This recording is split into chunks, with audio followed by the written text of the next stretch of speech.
Bonjour à toutes et à tous, on se retrouve aujourd'hui pour un tuto vidéo. Donc nous allons réaliser un petit rouleau comme ça qui va permettre de mettre des crayons, des pinceaux, du maquillage, voilà, un petit peu ce qu'on veut et qu'on va utiliser en le roulant comme ceci. Hop, et après on fait un petit tour de fil et on le tire comme ça. Voilà, donc c'est assez mignon et surtout ce que ça va vous permettre de faire, c'est de vous entraîner à faire des coutures bien droites, bien parallèles les unes aux autres. Pour cela, il va vous falloir 3 tissus en coton. Il va vous falloir pour chaque tissu un morceau de 25 par 40 cm. Il va vous falloir de la polaire.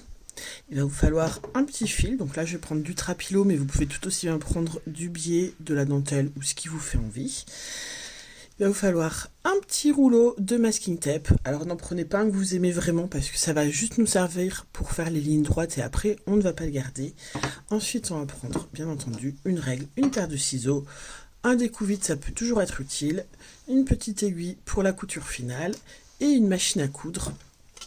Ici j'ai une Innovis 50 qui est un petit peu vieille mais qui fera très bien le job. Alors je vais commencer par couper mes petits morceaux de tissu en utilisant la technique qu'utilisent les personnes qui vous servent en magasin de tissu, c'est à dire que je vais déchirer le tissu. Comme j'ai besoin de découpe bien droite, ça ira parfaitement. Donc bien sûr ma règle fait 30 cm, il m'en faut 40, donc hop je me cale là et je fais une petite découpe bien droite. Donc voilà, chaque morceau de tissu, il va me falloir la même dimension, 25 par 40. Je pense bien enlever le petit liseré qui est sur le bord, parce que si on le garde, ça va juste nous poser des difficultés. Hop. Et je me sers des autres morceaux pour voir la taille qu'il me faut. Je fais la petite découpe. Voilà, moi j'ai pas peur, donc j'y vais avec les doigts, sinon vous faites une petite fente avec les ciseaux. Et ça fonctionnera parfaitement. Hop, j'ai fait le haut, le bord. Hop. On enlève bien les petits fils. C'est un peu le problème de cette technique, c'est que ça nous fait plein de petits fils. Mais voilà, on n'hésite pas à les mettre de côté. Hop. Donc là, ce sont des tissus qu'on a eu en tout cas en stock à la boutique. Certains seront renouvelés, d'autres non, mais voilà, ça vous permet aussi de voir un petit peu le genre de tissu qu'on peut avoir. C'est du coton. Ils sont Ecotex, c'est-à-dire qu'ils ne sont pas bio, mais ils ont... Ah ben voilà, là j'arrive pas à le couper par exemple, donc je prends les ciseaux. Donc Ecotex, ça veut dire que voilà, au niveau des certifications, ils ont quand même moins de produits chimiques, en tout cas ils sont régulés en produits chimiques. C'est pas parfait, mais c'est déjà une bonne base. Et c'est du 100% coton. C'est ce qu'on appelle de la crétonne. Voilà, donc j'ai mes 3 tissus. Maintenant, je vais découper la polaire. Donc là, la polaire, je vais pas du tout pouvoir la déchirer parce qu'elle a une structure qui est totalement différente. Et j'ai beau tirer, il se passe rien du tout. C'est beaucoup plus élastique. Ça ne fonctionnera pas du tout. Donc, je découpe. On pense bien que les ciseaux de couture, sans prendre des ciseaux forcément hors de prix, il faut qu'ils soient vraiment réservés à la découpe du tissu. Si vous découpez du papier avec, par exemple, un patron, vous allez avoir du mal après à découper du tissu correctement. Donc moi, ce que j'ai fait, c'est que j'ai mis des petits rubans comme ça. On sait que ces ciseaux-là, ils ne sont utilisés que pour couper du tissu ou du fil ou voilà, des matières de ce type-là.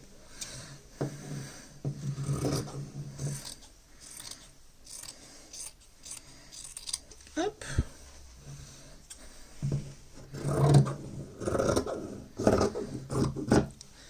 Et voilà.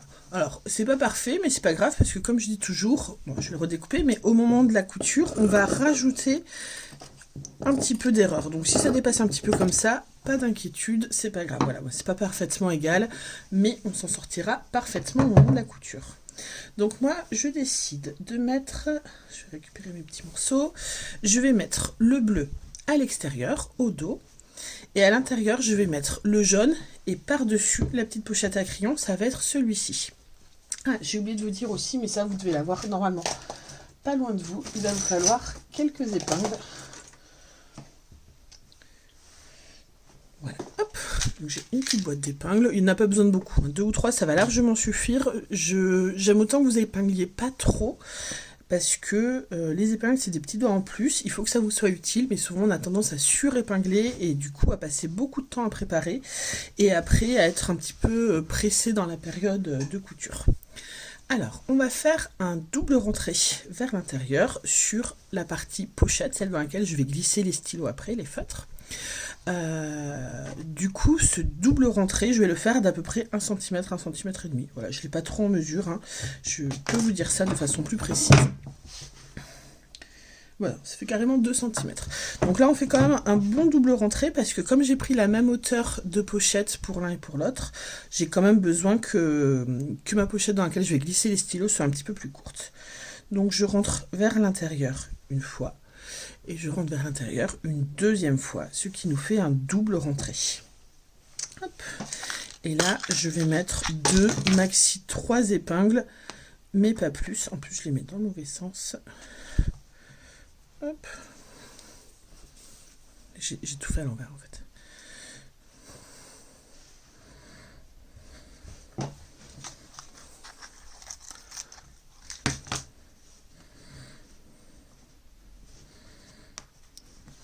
Voilà. Donc là, j'ai mon double rentré qui est fait. Et je vais coudre donc cette partie-là. Et je vais me mettre assez près du bord, parce que c'est une petite couture comme une couture de finition. Donc je me mets près du bord. Hop, je récupère ma machine.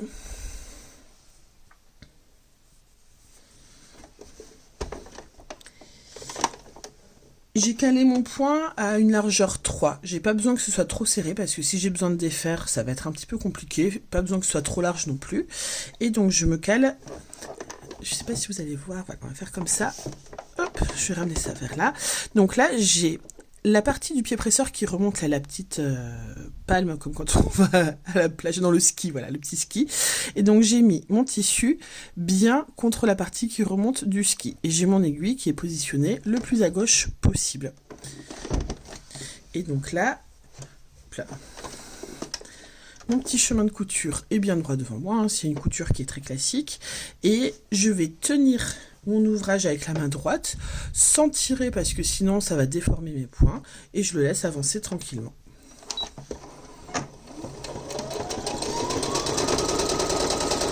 Quand j'arrive à peu près 1 cm avant l'épingle, je m'arrête, j'enlève l'épingle, et je mets mes doigts sur l'épingle suivante.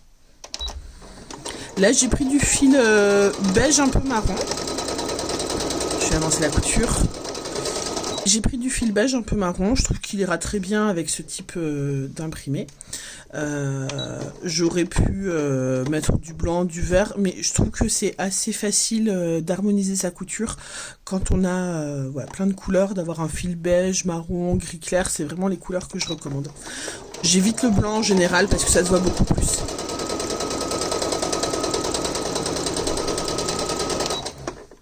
Voilà, donc je récupère ma couture, hop, voilà, aucun souci de ce côté-là. Ensuite, je prends ma polaire, hop, attention, je prends ma polaire et je prends le tissu qui sera donc à l'intérieur, c'est-à-dire sur la pochette existante, c'est celui-ci. Là, j'ai fait cette pochette-là et maintenant, je vais prendre celui-ci. J'installe dessus ma pochette. Je fais un petit coup de repassage comme ça, ce qui fait toujours rire tout le monde. Et là, je vais me mettre 2 épingles juste pour stabiliser les tissus. Hop, je verrai si je les laisse là ou si j'ai besoin de les déplacer.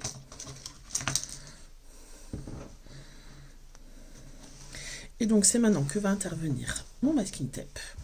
Parce que je vais faire des bandes que je vais coller les unes à côté des autres, ce qui va me permettre de déterminer à quel endroit je vais devoir coudre. Je ne vais pas coudre sur le masking tape parce que sinon ça encrasse la machine, ça va mettre plein de colle dans l'aiguille et après c'est très compliqué de coudre.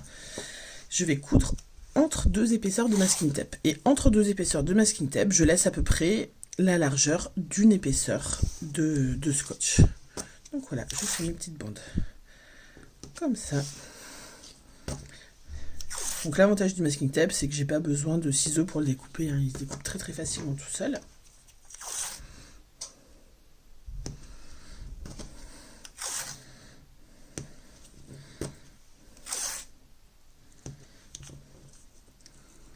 Hop, j'hésite pas à mettre un petit coup de temps en temps.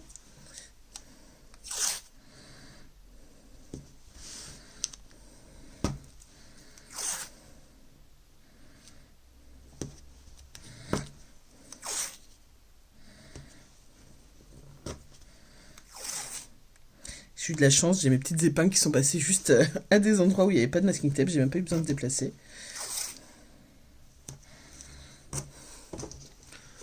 Hop.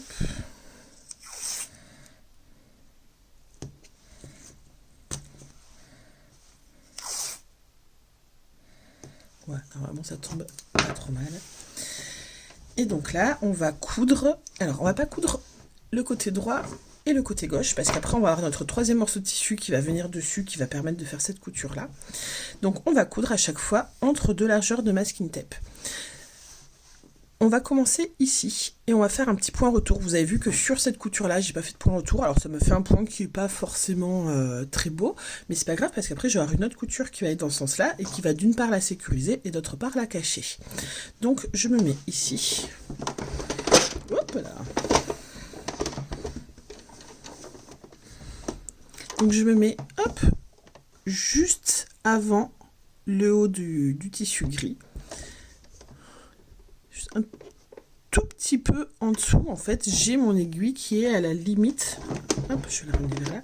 J'ai mon tissu gris qui est à la limite, l'aiguille qui va tomber à la limite entre le tissu gris et le tissu jaune. Et là, cette fois-ci, je vais mettre mon aiguille un petit peu plus au milieu.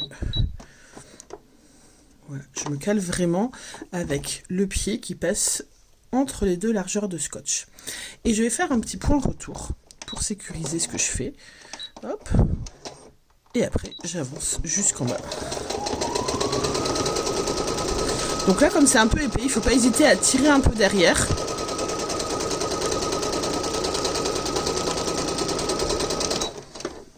Hop. Voilà, donc ça me fait une ligne bien droite. Et je vais faire toutes mes lignes comme cela. Petit point retour. Et après on avance.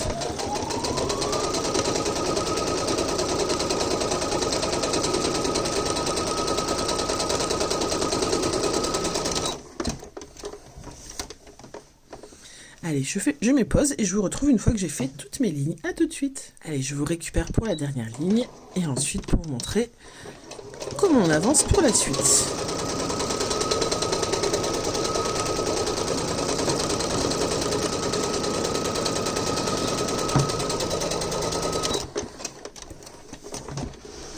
Voilà, alors une fois que j'ai toutes mes lignes de fait, donc on se souvient bien, on ne fait pas ni la première ni la dernière. Moi je commence à droite et je vais vers la gauche parce que tout simplement ça permet, hop, quand on a la machine, d'avoir un maximum de matière sur la gauche.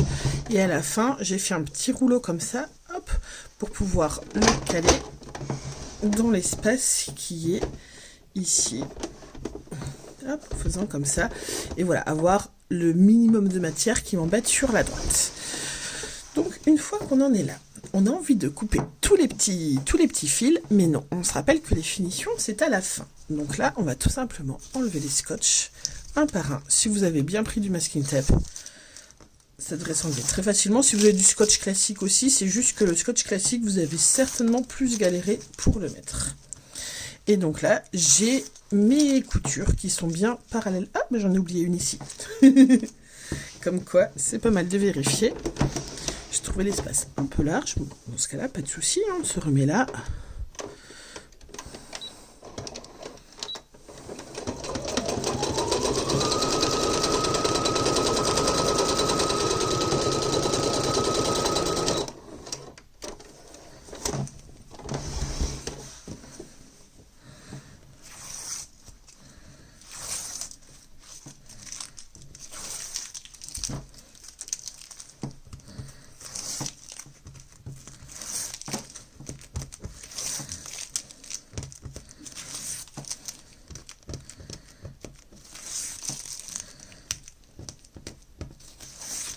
Et voilà. Donc, une fois qu'on a fini d'enlever le scotch, hop, On a donc toutes nos barres bien parallèles. Alors, si c'est pas exactement parallèle, c'est pas grave, mais en tout cas, voilà, ça vous permet d'avoir quand même des choses dans lesquelles on va pouvoir rentrer un stylo sans aucun souci. Hop. Voilà, hop, petit stylo. Il rentre vraiment sans aucun souci. C'est un petit peu long, mais ça permet... Alors déjà, on va avoir encore une couture ici. Ça permet d'avoir des crayons un petit peu longs, des pinceaux, des choses comme ça. Alors, ensuite, on va prendre notre fil. Il vous en faut 60 cm.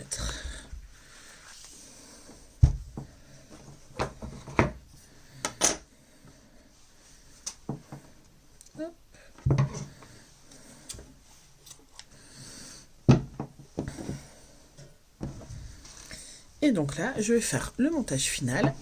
Je vais caler le fil sur la droite, à peu près au milieu. Donc si vous voulez savoir comment être au milieu, vous pouvez tout simplement plier en deux, marquer un petit peu le pli.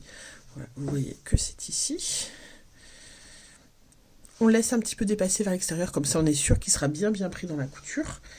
Et ensuite, je mets mon tissu de dessus et je nous mets endroit contre endroit. Hop. Je mets une petite épingle pour tenir mon fil, histoire qu'il ne s'en aille pas. Je fais un petit coup de repassage un peu approximatif à la main. Hop. Et là, je vais me remettre par mesure de précaution une petite épingle ici et une petite épingle en bas. Alors, moi, ce que je vous recommande, c'est de commencer votre couture ici, de faire tout le contour et de finir ici. Si vous préférez le faire en bas ou en haut, vous pouvez, mais voilà, je trouve que pour moi, l'endroit idéal, c'est ici. Ce que vous pouvez faire, c'est que vous pouvez vous marquer des petits traits comme ça pour penser à démarrer, à vous arrêter. Départ, arrivée. Et si c'est un enfant qui coule la trousse, vous pouvez même vraiment lui écrire, hop, je vais vous le faire.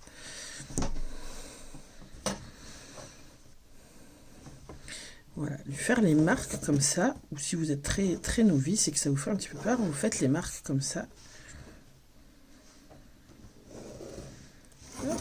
Là, la difficulté, voilà, c'est de bien avoir les 3 épaisseurs qui sont prises, mais ça va aller, sachant qu'on a été voilà, un petit peu aléatoire dans la découpe. Donc voilà, n'hésitez pas à vous faire votre tracé de couture. Hop, on a de la marge, hein, on peut être bien 2 cm en dessous sans aucun souci. C'est pour ça que quand je vous dis les découpes, quand elles sont pas parfaites, c'est pas grave parce qu'on le rattrape au moment de la couture. Donc voilà, si ça vous rassure, n'hésitez pas à faire vos petits tracés comme ceci. Hop. On va se le faire ici aussi. Hop.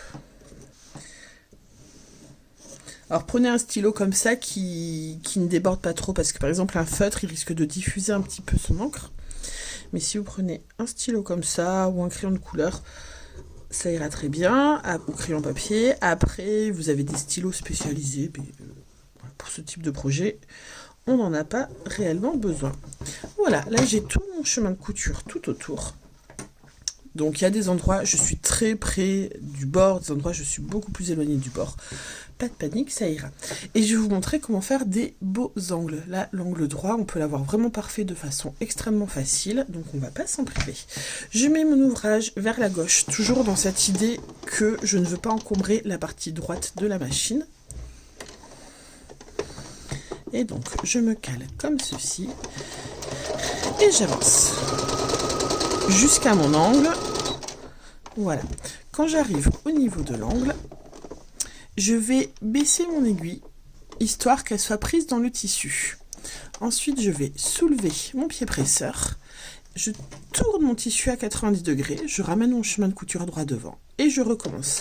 Le fait d'avoir l'aiguille qui est plantée, ça vous permettra de ne plus avoir aucun écart dans votre couture. Elle sera toujours bien droite et parfaite.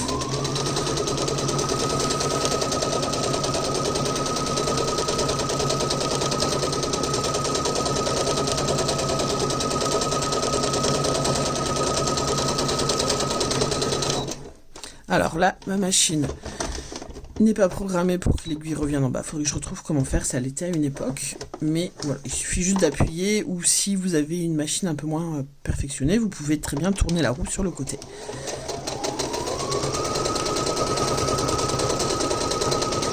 Je m'arrête avant l'épingle. Hop, ça me permet de remettre tout en place. Et c'est reparti.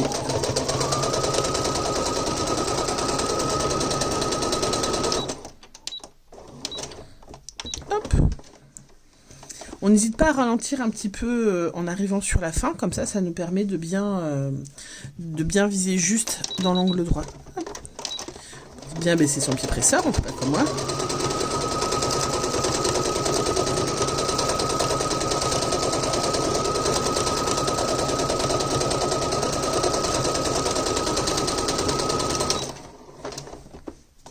Hop, j'étais un tout petit peu loin.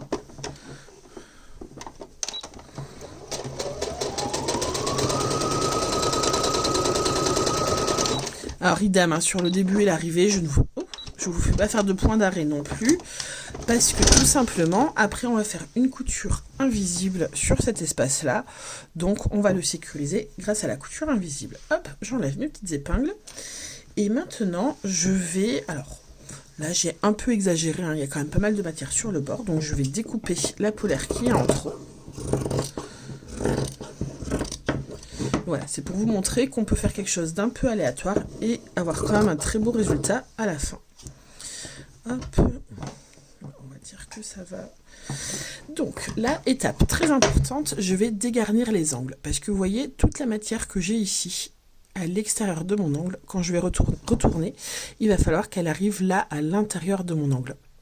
Donc là, pour avoir un bel angle, on va tout simplement couper en diagonale. Comme ceci, alors le plus près possible de la couture sans couper la couture, et voilà, on s'est économisé toute cette matière. Et je vais couper un peu ici aussi parce que j'ai quand même fait bien large. Donc voilà, là on n'est pas en train de passer un CAP couture, hein, donc on peut se permettre d'avoir de l'à peu près. Le résultat sera quand même très sympa, et moi je préfère que vous passiez de l'énergie à faire des belles finitions plutôt qu'à vous stresser à tout coudre au millimètre près et à vous épuiser en fait, tout simplement. Hop là, voilà, j'ai dégarni mes 4 angles et maintenant je vais tout retourner par cet espace. Alors là je pense que je l'ai fait pas très très large, mais on va quand même tenter par ici. Là il y a à peine 3-4 cm.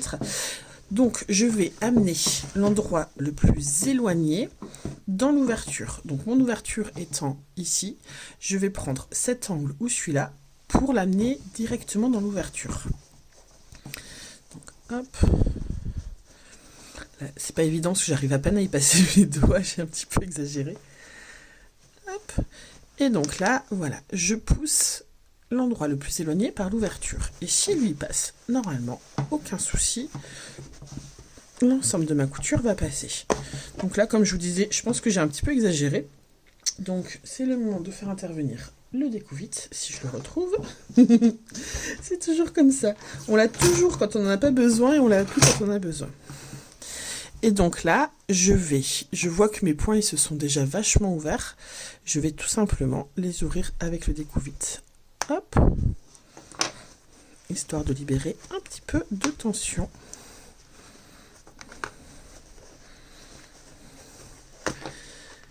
Ah, et j'ai oublié un objet extrêmement utile, extrêmement technologique, que je vais attraper de ce pas pour faire des beaux angles. Hop.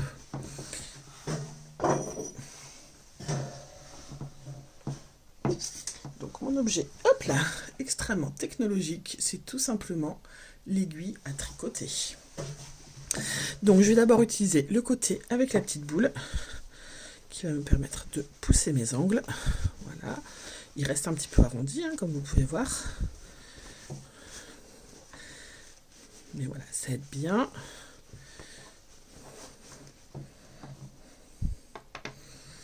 Et une fois que j'ai fini avec ce côté-là, je prends la pointe. Donc là, j'ai pris une aiguille un peu épaisse, c'est du 6 mm. Hop. Et donc là, hop, je pousse comme ça.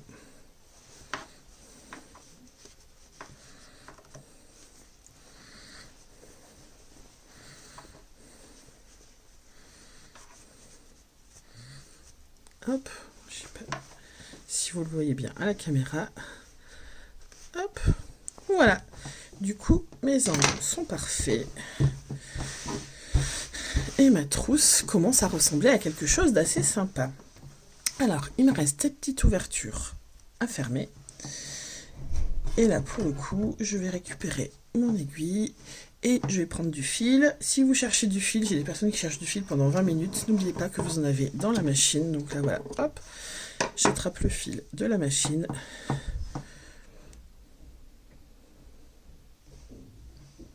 Et je vais me mettre en double dans l'aiguille. Voilà.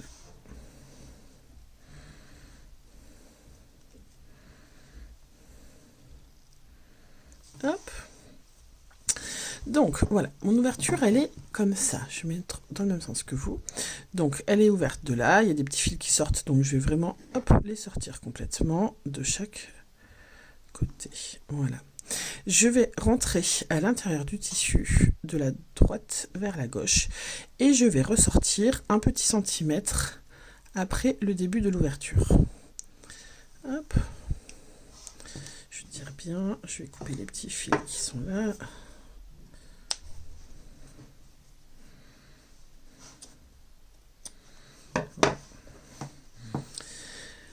Donc voilà, je suis sortie un petit centimètre après l'ouverture. Je retourne mon ouvrage, je suis droitière, je précise.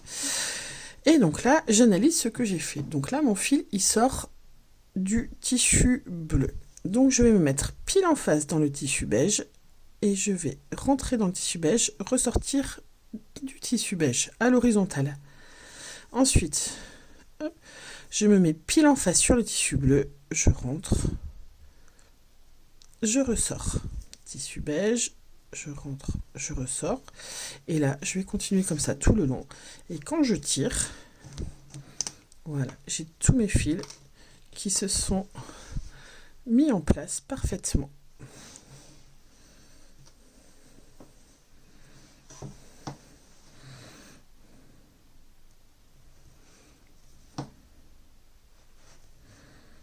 Vous pouvez tirer entre chaque point pour voir l'avancée.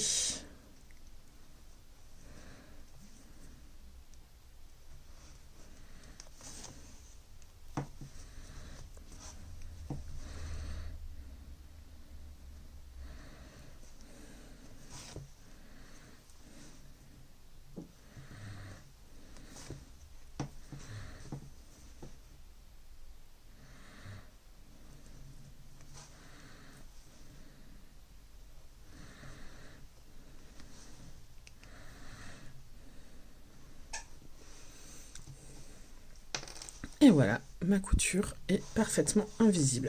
Pour faire le point final, là cette fois-ci je vais passer à travers les deux épaisseurs de tissu. Et là ça me fait une grande boucle. Donc hop, avec mon aiguille, je passe dans la boucle et je tire. Et là je replante juste à côté. Et je sors un peu plus loin. Je tire bien. Et comme ça, voilà, ma petite queue de fin de couture, elle est cachée à l'intérieur de mon ouvrage.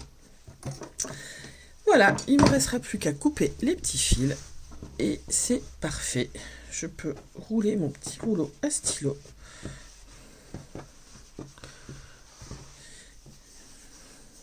Et partir en vacances. Allez, à très vite, bonne couture et bonne journée, au revoir.